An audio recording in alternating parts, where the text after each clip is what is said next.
Good evening, everyone. Kali আমি মাৰাঠা পঢ়িছিলো right কালি মাৰাঠা পঢ়ি আছিলো মানে ইণ্ডিয়ান হিষ্ট্ৰী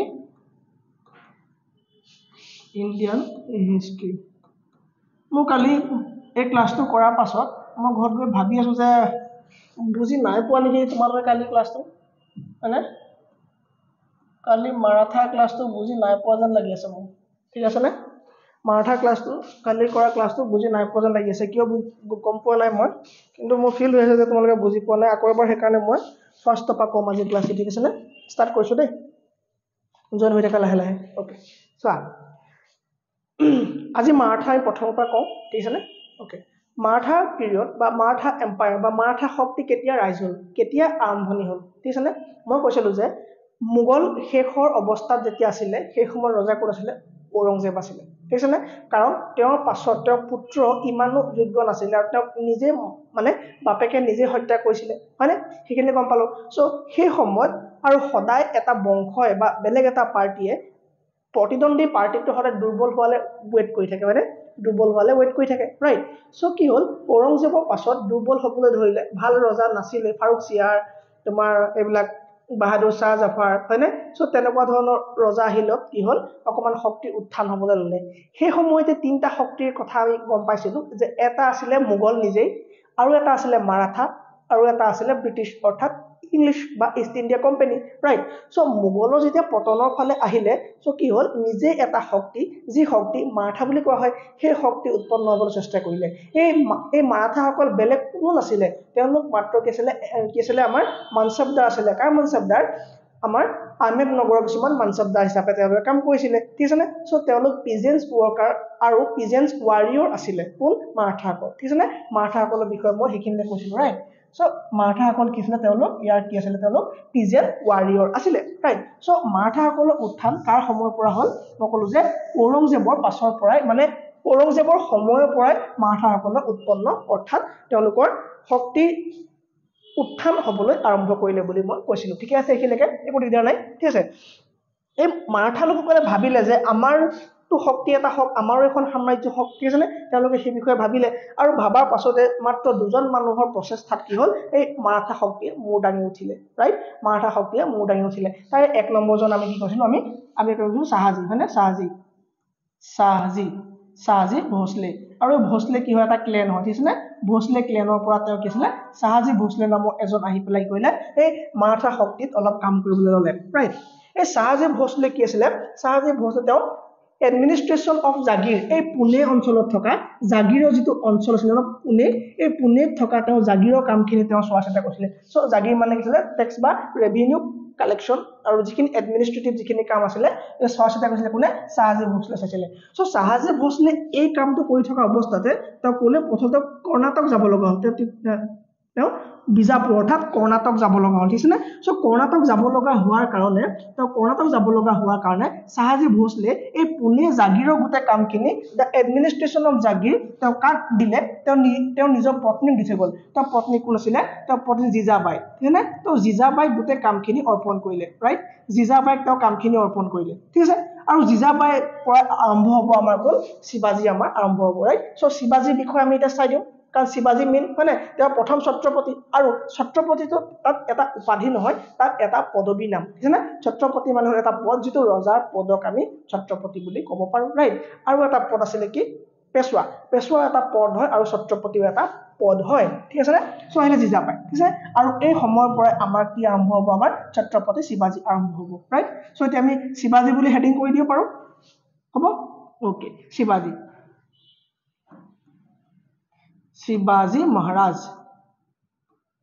মহাৰাজ ঠিক আছে এইটো তাত কি উপাধি হয় বা মানে সন্মানত এইটো নাম দি মতা হয় কাৰণ যি লগাব নোৱাৰে কাৰণ তেওঁৰ নামৰ লগত যি লাগি আছে সো বেলেগ নাম মানে যি লগাই দিলে সেইখন আৰু এতিয়া যিটো লাগি আছে তেওঁৰ নামটো সো যি লগাব নোৱাৰে কাৰণ তাৰ পাছত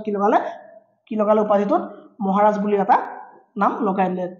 ঠিক আছে ছত্ৰপতি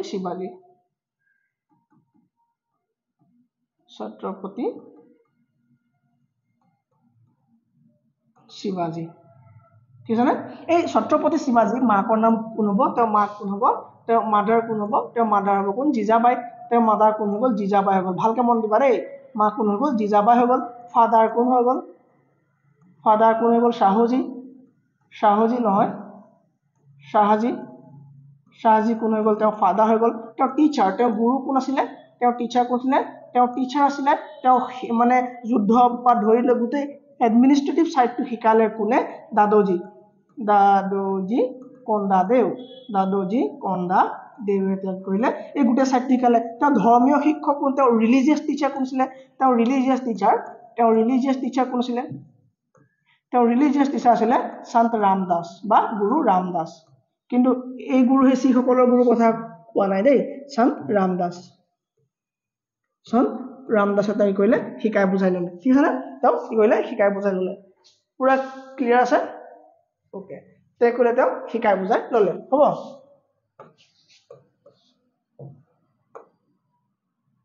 টেন কৰি ল'লে ঠিক আছে না চবে কৰিলে শিকাই বুজাই তেওঁলোকক ল'লে অকণ ডাঙৰ কৰি দিছোঁ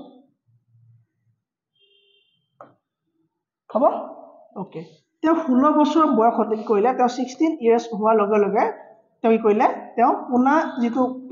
বুলি যিটো কি আছিলে ফৰ্ট আছিলে বা কিলা আছিলে হয়নে বা দুৰ্গ আছিলে তেওঁ সেই ফৰ্টটো তেওঁ কি কৰিলে এই এটেক কৰি পেলাই অকুপাই কৰি ল'লে ঠিক আছে নে তেওঁ কৰিলে পুনা এই ফৰ্টটো কৰিলে এটেক কৰি পেলাই অকুপাই কৰি ল'লে ৰাইট হ'ব আমি এইখিনিকে কালি কৈছিলো যদি মই আকৌ এবাৰ কৈছো কাৰণ মই কালি তোমালোকে যেন বুজি নাই পোৱা তেনেকুৱা লাগি আছে মোৰ ঠিক আছে নে ওকে সো এটা কৰিলে 1657 তেওঁ কি কৰিলে 1657 তেওঁ ঔৰংজেবৰ লগত কাজিয়া হ'ল কিয় কাজিয়া হ'ল কাৰণ চাবা কাৰণ দিল্লী সালতানেট ঔৰংজেবৰ সম্পৰ্ক ইয়াত থকা বিজাপুৰ ধৰি লোৱা তোমাৰ ইয়াত থকা বিজাপুৰ এহমদাবাদ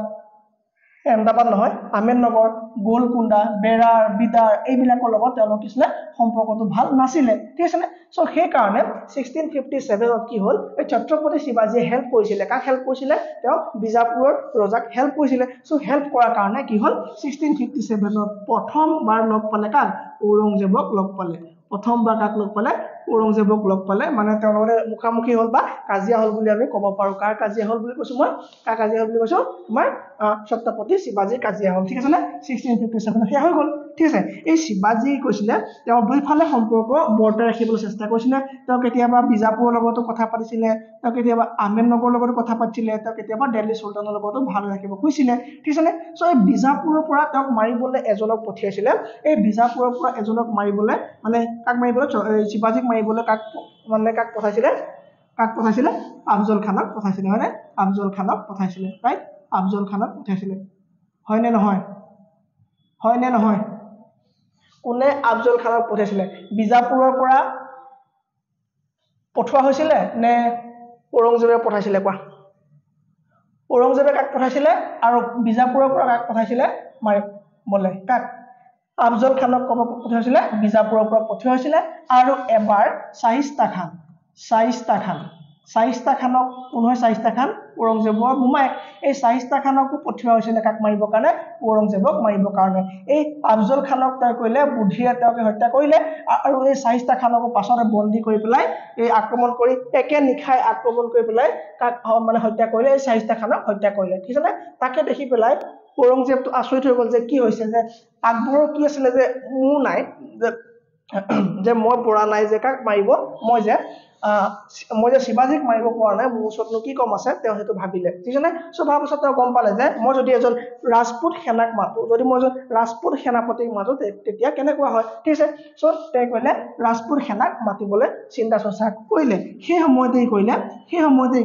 সেই এটা ঘাটি আছিলে তোমাৰ এই ঔৰংজেবৰ এটা ঘাটি আছিলে চুৰাট ঠিক আছে এই চুৰাট কি হয় বেপাৰ বাণিজ্যৰ এটা ঘাটি আছিল ঠিক আছে এই বেপাৰ বাণিজ্যৰ ঘাটিত 1664 শিৱাজী আক্ৰমণ কৰিলে শিৱাজী কৰিলে 1664 আক্ৰমণ কৰি পেলাই এই চুৰাট সম্পূৰ্ণৰূপে লুটি ল'লে ঠিক আছে সম্পূৰ্ণৰূপে লুটি ল'লে ঠিক আছে গোটেই ধন সম্পত্তি যিমান আছে সব লৈ ল'লে ঠিক আছে তাকে দেখি পেলাই খং উঠিলত 1665 কি কৰা হ'ল 1665 কাক পঠিয়ালে তেওঁ এজন ৰাজপুত সৈনিক বা সেনাপতি ঠিক আছে এই সাইডৰ পৰা মাতি আনি পেলাই তেওঁক কি কৰিলে কাক মাৰিবলৈ দিলে ছত্ৰপতি শিৱাজীৰ লগত কাজিয়া কৰিব দিলে তেওঁৰ নাম কি আছিলে জয়সিং আছিলে তেওঁ কৈছিলে জয়সিং কৰ ৰজা আছিলে আম্বাৰৰ ৰজা আছিল ঠিক আছে আম্বাৰৰ ৰজা আছিল ঠিক আছে এই জয়সিংক মাতি আনি পেলাই যুদ্ধ কৰিব দিলে যুদ্ধ কৰিলে কি হ'ল বিজাপুৰত থকা এটা দুৰ্গ আছিলে যিটো দুৰ্গৰ নাম আছিলে পুৰন্দৰ ঠিক আছে দুৰ্গটোৰ নাম কি হৈছিলে পুৰন্দৰ দুৰ্গ সেই পুৰন্দৰ দুৰ্গটো অকুপাই কৰিলে আৰু চাৰিফালৰ পৰা ঘেৰি ল'লে কোনে যে সিঙে ঘেৰি ল'লত আমাৰ ছত্ৰপতি শিৱাজী আবদ্ধ হ'ল সো ছত্ৰপতি শিৱাজী আবদ্ধ হ'ল মানে হাৰিলে আৰু হৰাৰ পাছত কি হ'ল তেওঁলোকৰ এটা চুক্তি কৰিব লগা হ'ল ঠিক আছে 1665 এটা চুক্তি কৰা হ'ল চুক্তিটোৰ নাম দিয়া হ'ল ট্ৰিটি অফ পুৰন্দৰ বুলি এটা চুক্তি কৰা হ'ল ঠিক আছে তৃতীয় পুৰন্দৰ বুলি এটা চুক্তি কৰা হ'ল আৰু এই চুক্তি মতে কি কৰিব লগা হ'ল এই চুক্তি মতে শিৱাজীয়ে তেওঁ আন্দাৰত থকা 23টা এক সেকেন্ড এটো কৰ পৰা আহিলে তেওঁ আন্দাৰত থকা 23টা ঠিক আছে 23টা কি আছিল দুৰ্গ বা ফোৰ্ট 23টা দুৰ্গ বা ফোৰ্ট কি কৰিব লগা হ'ল তেওঁ ব্ৰিটিছক ৰিটাৰ্ণ কৰি দিব লগা হ'ল তা ব্ৰিটিছক ব্ৰিটিছক মোগলক ৰিটাৰ্ণ কৰি দিব লগা হ'ল আৰু তেওঁৰ লগত মাত্ৰ 12টাহে কি থাকিব ফোৰ্টস থাকিব বুলি কোৱা হ'ল 12টাহে ফোৰ্টস থাকিব বুলি কোৱা হ'ল তেওঁৰ লগত থাকিব বুলি কোৱা হ'ল আৰু এইটো কোৱা হ'ল লগত যে এই সন্ধি মতে কি কৰিব লাগিব এই শিৱাজী গৈ পেলাই হেনো ঔৰংজেবক লগ কৰিব লাগিব বুলি কোৱা হ'ল ঠিক আছে এই শৰ্ত মতে মানে কি কৰিব লাগিব হ'ল এই শৰ্ত মতে শিৱাজী গৈ পেলাই কাক লগ কৰিব লাগিব তেওঁ গৈ পেলাই তেওঁ he have to go to meet whom Aurangzeb তেওঁ গৈ কাক লগ কৰিলে বুলি ক'লে তেওঁ গৈ ঔৰংজেবক লগ কৰিব লাগিব বুলি ক'লে হ'ল সো 1665 হৈ গ'ল 1666 ত তেওঁ যেতিয়া গ'ল ঠিক আছে তেওঁ কি কৰিলে এৰেষ্ট কৰি থলে ঠিক আছে তেওঁ কৰিলে তেওঁ এৰেষ্ট কৰি ৰাখিলে ঠিক আছে সো তেওঁৰ লগত আৰু তেওঁ পুতেক সাম্ভাজিও গৈছিলে ঠিক আছে সো দুইজনকে অপমান কৰি পেলাই দুইজনক কৰিলে এৰেষ্ট কৰি ৰাখিলে হ'ব ওকে সো কিবা এটা বুদ্ধি কৰি পেলাই তেওঁলোক বাহিৰলৈ ওলাই গুচি আহিলে সো বাহিৰলৈ ওলাই অহাৰ পাছত 1670 পুনৰ সুৰাটত আকৌ আক্ৰমণ কৰি পেলাই লুটি কৰিলে আকৌ লুটি দিলে ঠিক আছে সো পুনৰ লুটিলে ক'ত 1670 সুৰাটত লুটি দিলে ঠিক আছে সো তেতিয়াৰ পৰা শক্তি উমান পালে কাৰ শক্তি উমান পালে এই শিৱাজী শক্তি উমান পালে কোনে ঔৰংজেবে উমান পালে কেনেকৈ উমান পালে কাৰণ কি হৈছিল এই শিৱাজী এটা টেকনিক শিকিছিলে এই আগত যে আছিল আমাৰ কি আছিল আহমেদনগৰ ৰজা এই মালিক আম্বৰৰ পৰা তেওঁ গৰিলা টেকনিক শিকিছিলে মানে গৰিলা কৌশল বা গৰিলা টেকনিক শিকিছিলে এই গৰিলা টেকনিক শিকি পেলাই তেওঁ কিলে যুদ্ধবিলাক কৰিব ল'লে আৰু তাতে কি হ'ল তেওঁ কি কৰিলে তেওঁ হাৰ মানিলে কোনে ঔৰংজেবে হাৰ মানি পেলাই কি কৰিলে আমাৰ শিৱাজীক কি দিলে শিৱাজীক ৰজা হিচাপে তেওঁ কি কৰিলে মানি ল'লে বা স্বীকৃতি দিলে বা ৰিকগনাইজ কৰিলে আৰু মাৰাঠাখনক এক প্ৰকাৰ কি কৰিলে স্বতন্ত্ৰ ঘোষণা কৰিলে মাৰাঠাক কৰিলে এক প্ৰকাৰ স্বতন্ত্ৰ ঘোষণা কৰিলে হলে স্বতন্ত্ৰ কাক ঘোষণা কৰিলে মাৰাঠাক ঘোষণা কৰিলে এইখিলৈকে কাৰোবাৰ বুজি নোপোৱা আছে নেকি ছত্ৰপতি শিৱাজী 16 পৰা 7 আৰু তাৰ জন্ম কেতিয়া হৈছিল মই নকলো ন 20 এপ্ৰিল তাৰিখে জন্ম হৈছিল 20 এপ্ৰিল কিমান 1627 চনত তেওঁ জন্ম হ'ব আৰু 12 এপ্ৰিল আৰু 1680 কি হ'ব ডেথ হ'ব ঠিক আছে নে কি হ'ব ডেথ হ'ব ৰাইট এইখিলৈকে ঠিকে আছে সকলোৱে কিবা দিগদাৰ পাইছা এইখিলৈকে একো দিগদাৰ পোৱা নাই চোৱা কালি ভিডিঅ'টো চোৱা সমাজখনত আমাৰ একেবাৰে নপঢ়া মানুহখিনিৰ পৰা দিগদাৰ আৰু কম পঢ়াখিনি সমাজখনত একদম মানে একেবাৰে হাইয়েষ্ট পঢ়া শুনা কৰাখিনিৰ পৰা আমাৰ একো দিগদাৰ নাই আৰু একেবাৰে নপঢ়াখিনিৰ পৰা মানে একো দিগদাৰ নাই মাজত যিবোৰ কম পঢ়ি আহে ন তেওঁলোকে ভুল ধৰিবলৈ আহে ঠিক আছে ওকে সেইটো এটা মিথ হয় চবে জানে মোক কৈছোঁ ক্লাছত হ'বনে ভোট সদায় ভাবি চিন্তি দিবা ঠিক আছে তোমাৰ যিফালৰ পৰা তুমি শংকা আছে তুমি হেফালে ভোট দিব দৰকাৰ নাই তোমাৰ যিটো লাভ হ'ব তুমি সেইটো চিন্তা কৰি ভোট দিবা ভাল লগা পাৰ্টিটো আমি এনেও বেয়াবোৰ এনেও নেদেখো যাক আমি ফলো কৰোঁ তাৰ আমি বেয়া একো নেদেখো আৰু যাক আমি ফলো নকৰোঁ তাৰ আমি ভাল একো নেদেখো সো সেই দুটা দিশ আমি চাই পেলাই ভোট দিব লাগিব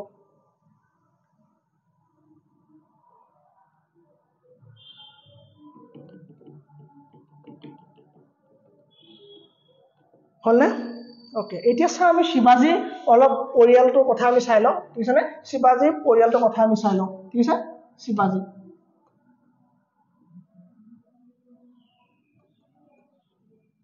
শিৱাজীৰ পৰিয়ালটোৰ কথা চাওঁ শিৱাজীয়ে কাকাক বিয়া পাতিছিলে মই কালি কৈছিলোঁ যদিও মই আকৌ কৈছোঁ কাৰণ মই কালি ক্লাছটো মই নিজে ছেটিছফাইড নহয় ঠিক আছে সো শিৱাজী বিয়া পাতিছিলে চাইবাই বুলি এগৰাকীক বিয়া পাতিছিলে আৰু এগৰাকী আছিলে কি সৰলাবাই আৰু এগৰাকী আছিলে চয়ৰাবাই বুজিছেনে চয়ৰাবাই বুলি এগৰাকী পাইছিলে এই চায়বাইৰ পৰা কোন জন্ম হৈছিলে চায়বাইৰ পৰা জন্ম হৈছিলে কোন 1 নম্বৰতে জন্ম হৈছিলে কোন ক'ব পাৰিবানে কালি মই কৈছিলোঁ দুটা সন্তান জন্ম হৈছিলে কোৱা ইয়াৰে এটা কোন আছিলে যাক ঔৰংজেবে বধ কৰিছিলে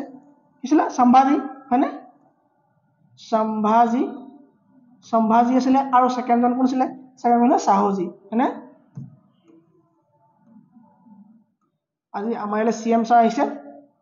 আৰু অকমান দেৰিৰ পৰা আমি ক্লাছ কৰিবই নোৱাৰিম বহুত চিঞৰ বাখৰ হ'ব নহয় ওকে সো কি হ'ব চায়বাইৰ পৰা জন্ম সম্ভাজী আৰু শাহুজী ৰাইট আৰু চয়ৰাবাইৰ পৰা কোন জন্ম হ'ব চয়ৰাবাইৰ পৰা জন্ম হ'ব ৰাজা ৰাম বুলি এজন জন্ম হ'ব আৰু এজন কোন হ'ব শিৱাজী দ্বিতীয় হয়নে শিৱাজী দ্বিতীয় বুলি এজন জন্ম হ'ব ঠিক আছে নে সো কি হ'ল এতিয়া কথাটো আমি গম পাইছিলোঁ যে কি আছিলে আমাৰ ঔৰংজেবে কি কৈছিলে তেওঁ পুত্ৰ আকবৰ দ্বিতীয় যেতিয়া এই শিৱাজীৰ পুত্ৰেক সম্ভাজী শৰণাপন্ন হৈছিলে কোন আকবৰ দ্বিতীয় যেতিয়া শিৱাজী শৰণাপন্ন হৈছিলে তেতিয়া কৈছিলে তেওঁকটো হত্যা কৰিলে আৰু তেওঁক শৰণ দিয়াৰ কাৰণে সম্ভাজীকো হত্যা কৰিলে হল সম্ভাজীকো হত্যা কৰিলে আৰু শাহুজী কি কৰিলে লগতে বন্দী বনাই লৈ গ'ল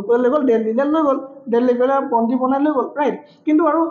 মানে সব মানুহটো একেৰাহে জীয়াই নাথাকে হয় নাই সো 1707ত কাৰ মৃত্যু হ'ল ঔৰংজেবৰ মৃত্যু হ'ল সো তেওঁ মৃত্যু হোৱাৰ পাছত শাসনত কোন আহিব আমাৰ এই বাহাদুৰ প্ৰথম আহিব হয় নাই বাহাদুৰ শাহ প্ৰথম আহিব হয় নাই শাহ প্ৰথম আহিলে এই বাহাদুৰ শাহ প্ৰথমে কি কৰিলে তাৰ আগতে কি হ'ব এইজনটো লৈ গ'ল আৰু এইফালে গোটেই বংশ খতম সো এইফালে কোন আহিলে চয়ৰাবাইৰ পৰা কোন আহিছিলে ৰাজাৰাম এই ৰাজাৰামৰ পত্নী আছিলে কোন তাৰাবাই পত্নী আছিলে কোন তাৰাবাই এই তাৰাবাইৰ লগতে আছিলে কোন মানে কি ৰাজাৰাম তেওঁ বেছি সফল হ'ব নোৱাৰিলে তেওঁ আকস্মিকভাৱে কি হ'লে মৃত্যু হ'ল সো মৃত্যু হোৱাৰ লগে লগে শিৱাজী আহি গ'ল ক'ত ৰজা হ'বলৈ কোন আহিলে আমাৰ শিৱাজীৰ দ্বিতীয় আহিলে ঠিক আছে কিন্তু এইফালে আকৌ তেতিয়া দিল্লী শাসনত কোন আহিলে বাহাদুৰ 1 আহিছিলে সো বাহাদুৰ 1 কৰিলে দিল্লীৰ পৰা মুকলি কৰিলে কাক আমাৰ শাহুজী কৰিলে মুকলি কৰিলে সো মুকলি কৰাৰ লগে লগে শাহুজী আহি পেলাই কৰিলে এই শিৱাজীৰ দ্বিতীয়ক হত্যা কৰিলে ঠিক আছে নে এক ছেকেণ্ড বাহিৰত পাৰ্টিৰ মিটিং হৈ আছে যদিও এডজাষ্ট কৰিব লাগিব দেই সাউন্ড বিলাক আহি আছে ন ওকে সো কি হ'ল শাহুজী কৰিব শিৱাজী দ্বিতীয় হত্যা কৰি পেলাই তেওঁ কি হ'ব তেওঁ নিজে ৰজা হ'ব দিছনে তেওঁ কি হ'ব তেওঁ নিজে কি হ'ব ৰজা হ'ব ৰাইট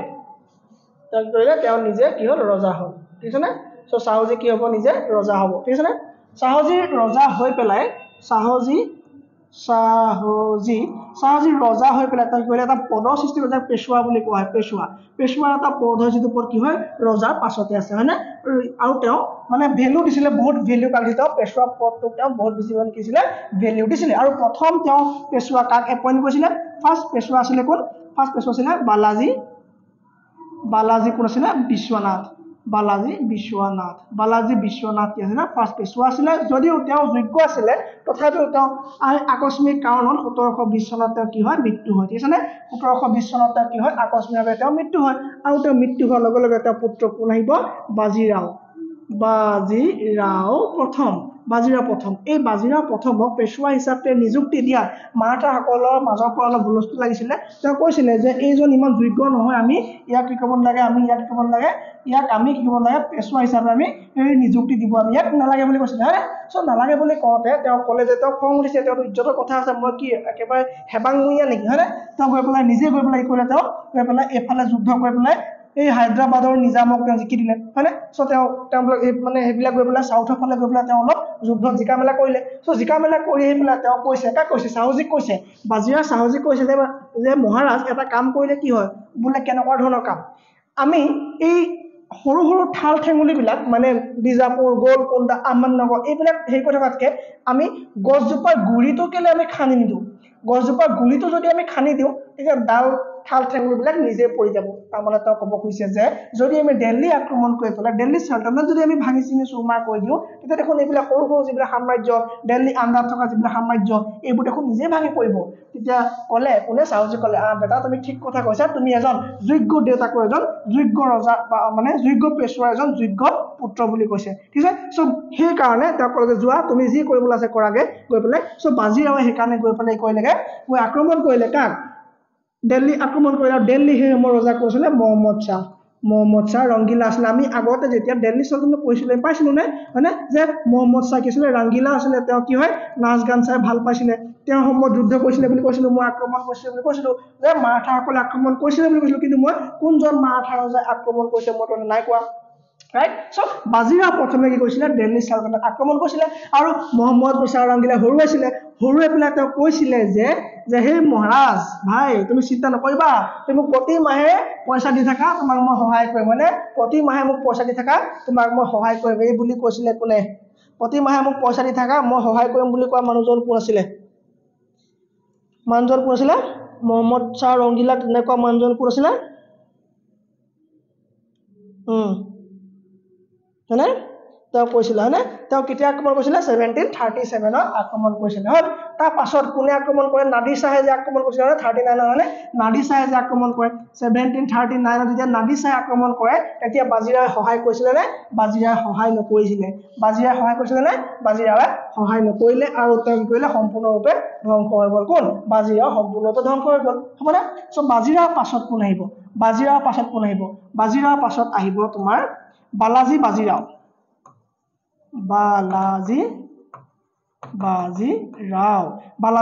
হয়নে আৰু এই সময়তে আমাৰ কি যুদ্ধ হৈছিলে 14 জানুৱাৰী 1761 কি হৈছিলে কবা 1761 14 জানুৱাৰীত কি হৈছিলে মোক কবা জানে সো বালাজী বাজিৰাও হে সময়ত আহিছিলে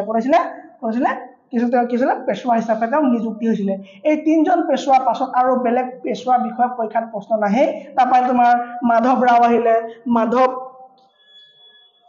ৰাও আহিলে তাৰপৰা তোমাৰ নাৰায়ণ ৰাও আহিলে হয়নে সো তেনেকৈ আমাৰ কেইজনমান আহে সো সেইজন ইমান ইম্পৰ্টেণ্ট নহয় যদিও আমি চাব লাগিব অলপ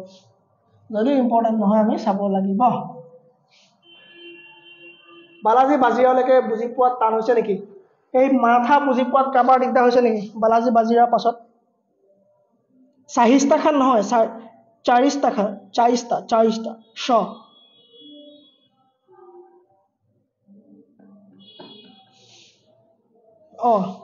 তেওঁ তেতিয়া 7040 তেওঁ সাডেন ডেথ হৈ গ'ল বাজিৰাও 1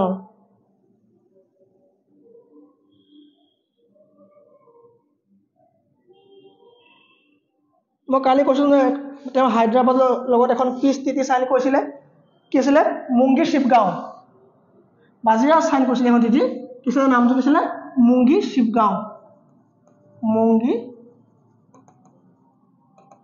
শিৱগাঁও ট্ৰিটি সাইন কৰিছিলে এখন কি হয় এখন পিছ ট্ৰিটি হয় this treaty sign between Nizam of Hyderabad and Bajirao প্ৰথম ঠিক আছে নে হ'বনে এখন কিয় পিছ ট্ৰিটি তেওঁ কৈছিলে যে আমি যেতিয়া টেৰিটৰি যদি আমি বিস্তাৰ কৰিবলৈ যাম যাতে তোমালোকে যাতে আমাৰ একো দিগদাৰ নকৰা তোমালোকৰ কি হ'ব শান্তি চুক্তি এখন স্বাক্ষৰিত হৈছে তোমালোকে যাতে তাৰ মাজত নুসুমোৱা হয়নে সেই বিষয়ে কৈছিলে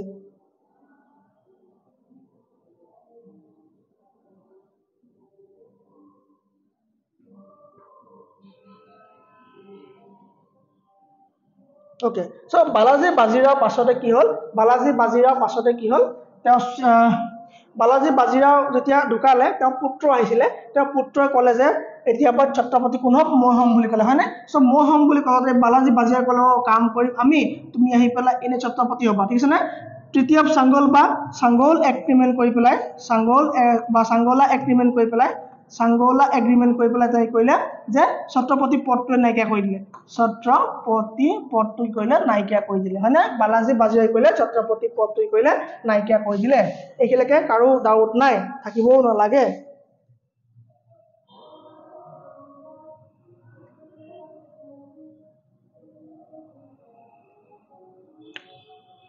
সেই তিথিখনৰ মতে বেংগলখন লৈ লৈছিলে হ'বনে ৰাইট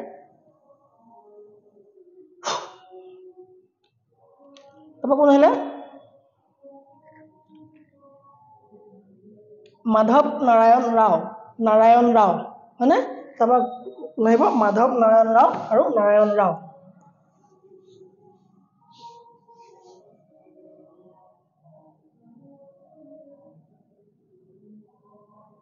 তাৰপৰা কোন আহিব মাধৱ নাৰায়ণ ৰাও আৰু Narayan Rao Madhav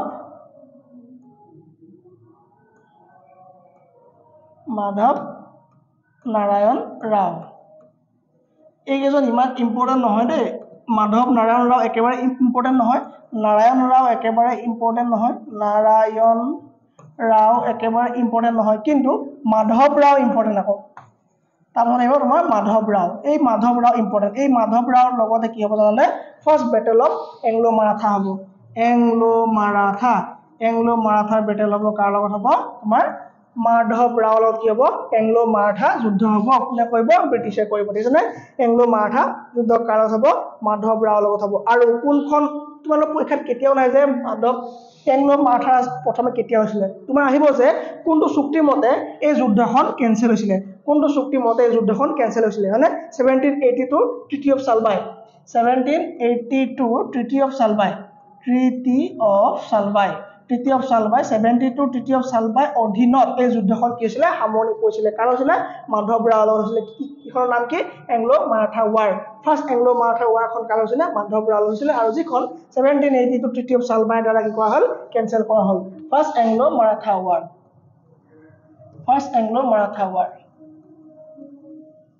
Anglo Maratha war 1782 treaty of Salbai কৰি পেলাই এই যুদ্ধখন কি কৰা হৈছিলে, সামৰণি পেলোৱা হৈছিলে। ঠিক আছে নে, সামৰণি পেলোৱা হৈছিলে। তাৰপৰা কোন আহিব, বাজিৰাও আহিব, হয়নে? তাৰপৰা কোন আহিব, বাজিৰাও, আকৌ এজন আহিব, দ্বিতীয়জন আহিব, হয়নে? বাজিৰাও কোন আহিব, ছেকেণ্ডখন কালত হ'ব এংলো মাৰাঠা, ছেকেণ্ডখন বাজিৰাও দ্বিতীয়খন হ'ব। আৰু কোৱা এতিয়া কোনখন চুক্তিৰ জৰিয়তে এই যুদ্ধখনৰ সামৰণি পৰিছিলে, তৃতীয় বাছেইন, হয়নে? তৃতীয় বাছেইন কৰি পেলাই এই যুদ্ধখন কি কৰিছিলে, তৃতীয় বাছেইন কৰি পেলাই second Anglo Maratha war cancel কৰা হৈছিলে, মানে সামৰণি মৰা হৈছিলে। ছেকেণ্ড এংলো মাৰাঠা ৱাৰ মানে কি কৈছিলে, বাছেইন, তৃতীয় বাছেইন কৰি পেলাই এই যুদ্ধখন সামৰণি মৰা হৈছিলে। এইখিনি বিষয় পৰীক্ষাত অকল তোমাৰ কমকৈ আহিব, কোন ৰজা আছিলে সেই সময়ত, তোমাৰ সেইবোৰ নাহে। ঠিক আছে নে? তৃতীয় বাছেইনখনৰ মতে যদিও এখন শেষ কৰিলে, কিন্তু কেইটামান প্লেনে এইকেইটা মানি নললে। ঠিক আছে নে? চোৱা, ফাৰ্ষ্ট এংলো মাৰাঠা ৱাৰ কাৰ লগত হ'ল, এংলো মাৰাঠা ৱাৰ কাৰ লগত হ'ল, তোমাৰ মাৰাঠাৰ লগত হ'ল, কাৰ, ব্ৰিটিছৰ হ'ল। ঠিক আছে নে? চ' ছেকেণ্ডখন কাৰ লগত হ'ল, ছেকেণ্ডখন হ'ল কি, মাৰাঠাৰ লগতে হ'ল। এই ছেকেণ্ডখন যেতিয়া মাৰাঠাৰ লগত হ'ল, ছেকেণ্ডখনত কি হ'লে, পেছোৱাসকলে স্বীকাৰ কৰিলে যে হয় আমি আজিৰ পৰা ব্ৰিটিছৰ অধীন। অকল পেছোৱাসকল মানে বাকীবোৰে ছাপোৰ্ট নকৰিলে, তাৰমানে হিমন্ত বিশ্ব শৰ্মাই ছাপোৰ্ট নকৰিলে, যে বাকীবিলাকে মানে এই হিমন্ত বিশ্ব শৰ্মা ছাপোৰ্ট নকৰিলে। কি হয় এই Himanta Biswa Sarma, Holkar, S for Holkar, B for Bhosle, S for Scindia, ঠিক আছে নে? হিমন্ত বিশ্ব শৰ্মাই ছাপোৰ্ট নকৰিলে। ঠিক আছে নে? চ' তাৰমানে কি, ভোসলে সেইবোৰ কৰিছিলে, নাগপুৰ আছিলে, হয়নে? গুজৰাটত কি আছিলে, গায়কৱাড়ে আছিলে, হয়নে? নাগপুৰ আছিলে তোমাৰ ভোসলে, আৰু পুনেত কি আছিলে, পেছোৱা। পুনেত কি আছিলে, পেছোৱা আছিলে। সিন্ধিয়া ক'ত আছিলে, ক'ব পাৰিবানে? সিন্ধিয়া কৰিছিলে গোৱালিয়ৰ, হয়নে? সিন্ধিয়া কৰিছিলে গোৱালিয়ৰত, সিন্ধিয়া আছিলে। অ'কে, গোৱালিয়ৰত সিন্ধিয়া আছিলে। গোৱালিয়ৰত কি আছিলে, সিন্ধিয়া আছিলে। গোৱালিয়ৰ, ঠিক আছে, 1 2 3 4 আৰু এটা কেতিয়া কৰিলে আমাৰ 5, আৰু আহিলে গুজৰাট কি আছিলে, গায়কৱাড়ে বা গায়কৱাড়ে, এই গায়কৱাড় আছিলে যে আমাৰ, হয়নে? চ' এই গায়কৱাড় কি হৈছিলে, গায়কৱাড় নামৰ এইটো মই ক'ব ঠাই গ'ল, সেইকাৰণে তোমাৰ ওচৰত খেলি মেলি লাগিছে। কথাটো হ'ল যে শাহজী যে আছিলে, এই শাহজী কৈছিলে, তেওঁ গম পাইছিলে যে মোৰ মৃত্যু হোৱাৰ পাছত যেতিয়া মই পেছোৱা চিলেক্ট কৰিছোঁ, যেতিয়া মই পেছোৱা এপইণ্ট যে কৰিছোঁ, এই পেছোৱাসকল মই থকালৈকে ঠিকে আছে, মোৰ মৃত্যু হোৱাৰ পাছত এই পেছোৱাসকল যাতে মূৰ দাঙি নুঠে, তাৰ কাৰণে তেওঁ পেছোৱাসকলক কৰিলে 5টা ভাগত ভাগ কৰি দিলে। ঠিক আছে নে? 5টা ভাগত ভাগ কৰি ক'লে যে হলকৰ যিখিনি আছে, হলকৰখিনিক এটা ভাগ দিলে, ভোসলেক এটা ভাগ দিলে, সিন্ধিয়া কৰি পেলালে এটা ভাগ, আৰু এটা ভাগ পেছোৱাৰ নাম ৰাখিলে, আৰু এটা নাম ৰাখিলে কি, গায়কৱাড়ে ৰাখিলে। ঠিক আছে নে? চ' তেনেকে ভাগ কৰি দিলে, আৰু পুনেত যাক দিলে, এই পুনে চেক্টৰ দিয়া, এই পুনেত কাক দিলে, এই পেছোৱাকক দিলে, পুনেত থাকিব দিলে। ঠিক আছে নে? চ' ব্ৰিটিছে আহি পেলাই first Anglo Maratha war Madhav ৰাওৰ লগত কৰিলে, হৈ গ'ল। ছেকেণ্ডখন কি কৰিলে, এই পেছোৱাৰ লগত চুক্তি কৰিলে যে আজিৰ পৰা কি কোৱা, তোমালোকে আমাৰ লগত থাকিম বুলি কোৱা। গায়কৱাড়েতো একো যুদ্ধই নকৰোঁ বুলি কয়, আমি আপুনি যেনেকৈ কয় তেনেকৈ আছোঁ, আমাৰ কোনো যুদ্ধ নাই, আমাক খাবলৈ দিয়ক, বছ হৈ যাব। কিন্তু ক'লে যে হলকৰ, ভোসলে আৰু সিন্ধিয়াই ক'লে যে নাই, আমি এনেকৈ মানি ল'ব নোৱাৰোঁ, তোমালোকে আহিবা, চুক্তি কৰিবা, ছেকেণ্ড এংলো মাৰাঠা ৱাৰ কৰিবা আৰু ক'বা যে মানে আজিৰ পৰা তোমালোক আমাৰ আণ্ডাৰত আমি মানি ল'ব নোৱাৰোঁ ঠিক আছে চ' তেতিয়া কৰিলে হ'ব তেতিয়াহ'লে মানে কি আমি এখন চাই ল'ম চ' এই হলকাৰ ভোসলে সিন্ধিয়াসকলৰ লগত কি কৰা হ'ল এখন চুক্তি কৰা হ'ল সেইখন কি পুনেত কৰিলে হ'ব নে তৃতীয় পুনে কৰি পেলাই কি কৰা হ'ল থাৰ্ড এংলো মাৰাঠাৰ তৃতীয় পুনে কৰি পেলাই সমাপ্ত কৰা হ'ল তৃতীয় পুনা কৰি পেলাই কি কৰা হ'ল থাৰ্ড এংলো মাৰাঠা কি কৰিলে সমাপ্ত কৰিলে চ' থাৰ্ড এংলো মাৰাঠাখন কোনটো চুক্তিৰ মতে সমাপ্ত হ'ল তৃতীয় পুনে কৰি পেলাই সমাপ্ত কৰিলে ছেকেণ্ডখন তৃতীয় বাচেন কৰি পেলাই সমাপ্ত কৰিলে আৰু ফাৰ্ষ্টখন তৃতীয় চালবাই কৰি পেলাই সমাপ্ত কৰিলে চ' এই তিনিখন কি আছিলে এংলো মাৰাঠা ৱাৰ আছিলে এই তিনিখন কি আছিলে এংলো মাৰাঠা ৱাৰ আছিলে বুজি পোৱাত কিবা দিগদাৰ নাই একো দিগদাৰ নাই অ'কে চ' এতিয়া লাষ্ট কোন থাকিল লাষ্ট কোন থাকিলে ফাৰ্ষ্ট পেছোৱা কোন আছিলে বালাজী বিশ্বনাথ আছিলে ছেকেণ্ডজন কোন আছিলে বাজিৰাও প্ৰথম আছিলে থাৰ্ডজন কোন আছিলে বাজিৰাও আছিলে মাধৱ আছিলে হয়নে মাধৱ নাৰায়ণ ৰাও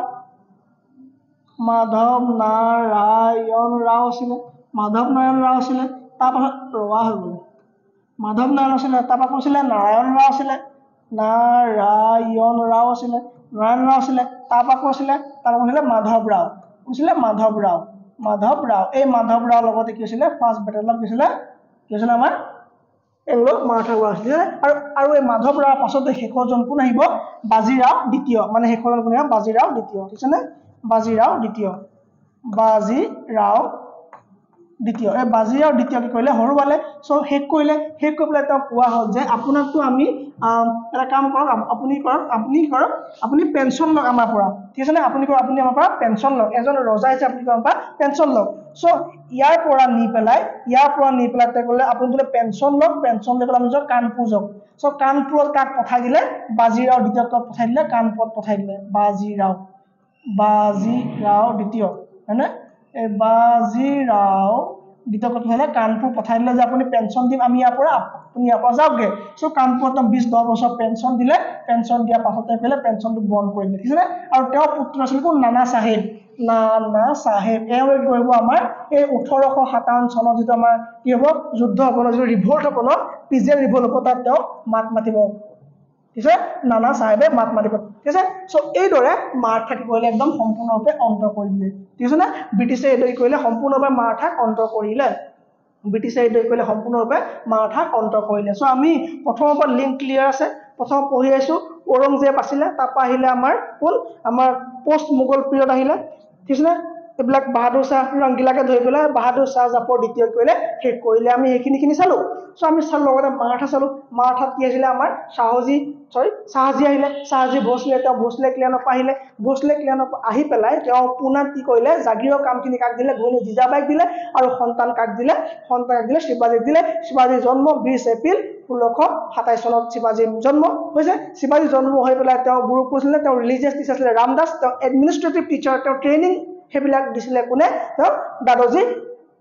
কণ্ডাদেৱে তেওঁ সেইখিনি কথা সেইখিনি সহায় কৰিলে এই শিৱাজী কি বুলি কোৱা হয় কিং অফ মাউণ্টেইন বুলি কোৱা হয় তেওঁ কি টেকনিক এপ্লাই কৰিছিল তেওঁ গৰিলা টেকনিক এপ্লাই কৰিছিলে কিয় মাৰাঠাৰ ৰাইজ হোৱাৰ কাৰণে ইমান সহায় হ'ল কাৰণ তেওঁলোকৰ জিঅ'গ্ৰাফিকেলি তেওঁলোকৰ ৰিজনটো ভাল আছিলে তেওঁলোকৰ লেংগুৱেজ গান হৈছিলে ধুনীয়া সেইখিনি সময় তেওঁলোকৰ ভাষাটোৱে এটা সকলো মাজতে ইউনিটি গঠন কৰিছিলে ঠিক আছে নে তেওঁলোকৰ সেই সময়ত শান্ত তেওঁলোকৰ ভক্তি মুভমেণ্টবিলাকে বহুতখিনি কি কৰিছিলে বৰঙণি যোগাইছিলে কি ৰাইজোৱাত মাৰাঠাসকলৰ ৰাইজোৱাত বৰঙণি যোগাইছিলে ঠিক আছে নে চ' শিৱাজীৰ পৰা আৰম্ভ কৰি পেলাই এই বংশ বিস্তাৰ হ'বলৈ ল'লে ঠিক আছে নে চ' শিৱাজী আহি পেলাই এই বংশ বিস্তাৰ কৰিলে তাৰমানে তেওঁ কি মাৰাঠা এম্পায়াৰ তেওঁ খুটি পুতিলে ঠিক আছে নে চ' শিৱাজীয়ে এইখিনি কাম কৰিলে শিৱাজীৰ পাছত কোন আহিলে তেওঁৰ সন্তান তেওঁ কেতিয়া মৃত্যু হ'ল 1680 12 এপ্ৰিলত তেওঁ কি হৈছিলে মৃত্যু হৈছিলে তাৰ পাছতে আহিছিলে কোন শিৱাজীৰ সন্তান তেওঁ দুগৰাকী বিয়া পাতিছিলে চাইবাই আৰু চাৰাবাই আছিলে ঠিক আছে নে এক ছেকেণ্ড অ'কে ঠিক আছে বহুত গান বাজি আছে চ' মই এইটো ক্লাছ এতিয়া শেষ কৰি দিম চ' চাইবাই আৰু চাইৰাবাই দুগৰাকী তেওঁ বিয়া পাতিছিলে চাইবাইৰ সন্তান আছিলে কোন আমাৰ চাম্ভাজী আছিলে চাম্ভাজীক ঔৰংজেবে বধ কৰিছিলে কাৰণ কাৰণে আমাৰ এই ঔৰংজেবৰ পুত্ৰ আকবৰ দ্বিতীয়ক তেওঁক শৰণ দিছিলে মানে থাকিব ঠাই দিছিলে চ' থাকিব ঠাই দিয়া কাৰণে তেওঁক বধ কৰিলে আৰু লগত শাহজীক কিডনেপ কৰি মানে ধৰি বান্ধি লৈ গুচি গ'ল আৰু শাহজীক তাত এৰি দিলে কোনে বাহাদুৰ শাহে এৰি দিলে চ' এৰি অহাৰ পাছত তেওঁ আহি পেলাই এইফালে কাক শিৱাজী দ্বিতীয় হত্যা কৰিলে হত্যা কৰি পেলাই তেওঁ কৰিলে এটা কমিটি গঠন কৰিলে তাৰমানে তেওঁ পেছোৱাক কি কৰিলে তেওঁ শক্তিশালী ৰূপত স্থাপন কৰিলে চ' প্ৰথম পেছোৱা কাক তেওঁ বালাজী বিশ্বনাথক তেওঁ প্ৰথম পেছোৱা হিচাপে এপইণ্টমেণ্ট কৰিলে তেওঁ যোগ্য ৰজা আছিল যদিও 1720 চনত তেওঁৰ মৃত্যু হ'ল আকস্মিক কাৰণ মৃত্যু হোৱাৰ পাছত তেওঁৰ পুত্ৰ কোন আহিলে বাজিৰাও প্ৰথম আহিলে বাজিৰাও প্ৰথম এজন যোগ্য ৰজা আছিলে মানে যোগ্য পেছোৱা আহিলে তেওঁ কৈছিলে যে হে মহাৰাজ আমি এই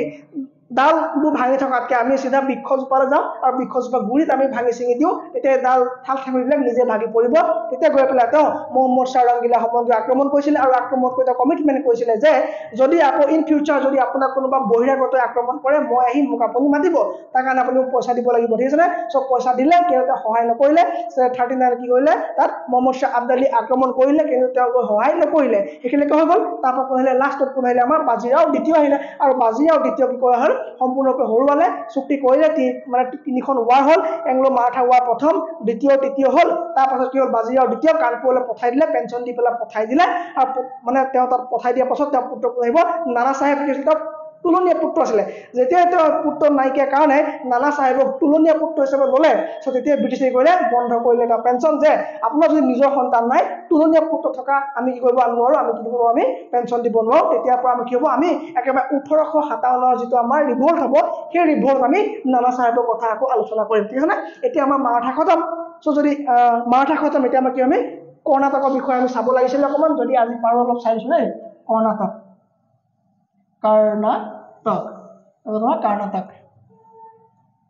কৰ্ণাটক বুজিছে নে কৰ্ণাটকত কি আছিলে সেই সময়ত এই কৰ্ণাটকত আক্ৰমণ কৰিবলৈ কেইবাটাও পাৰ্টি আছিলে লাইক ফ্ৰেঞ্চ লাইক ব্ৰিটিছ এই ফ্ৰান্স আৰু ব্ৰিটিছ দুইটা পাৰ্টি কি আছিলে এই কৰ্ণাটকত আক্ৰমণ কৰিব তেওঁলোক ঘাটি লাগে ঠিক আছে নে সবকে কৰ্ণাটকখন লাগে বিজনেছ কৰিবৰ কাৰণে সবক কি লাগে কৰ্ণাটকখন লাগে চ' কৰ্ণাটকত আক্ৰমণ মানে তেওঁলোকৰ বেপাৰ কৰিবলৈ আহিলে কোন ফ্ৰেঞ্চো আহিলে আৰু ব্ৰিটিছো আহিলে ঠিক আছে নে চ' দুইটাৰ মাজত কি লাগিলে অৰিয়ৰি সৃষ্টি হ'ল কি হ'ল অৰিয়ৰি সৃষ্টি হ'ল কিন্তু সেই সময়তে ইউৰোপত কি আছিলে ইউৰোপৰ এখন দেশ আছিলে নাম অষ্ট্ৰিয়া বুলি এখন দেশ আছিলে অষ্ট্ৰিয়া এই অষ্ট্ৰিয়া দেশখন আকৌ বিজয় পাবৰ কাৰণে ব্ৰিটেইন আৰু ফ্ৰেন্সে লাগি আছিলে ঠিক আছে নে এই ব্ৰিটেইন আৰু ফ্ৰেন্স কি আছিলে এই অষ্ট্ৰিয়া নামৰ দেশখনত কব্জা কৰিবৰ কাৰণে তেওঁলোকেও পুৰা চেষ্টা কৰিছিলে পুৰা লাগি আছিলে হ'ব চ' তাত যেতিয়া কাজিয়া কৰিলে ফাইট হ'ল চ' তাত ফাইট হোৱাৰ কাৰণে ইয়াতো ফাইট কৰিলে তেওঁলোকৰ মানুহবিলাকে এই ধৰা বিজেপি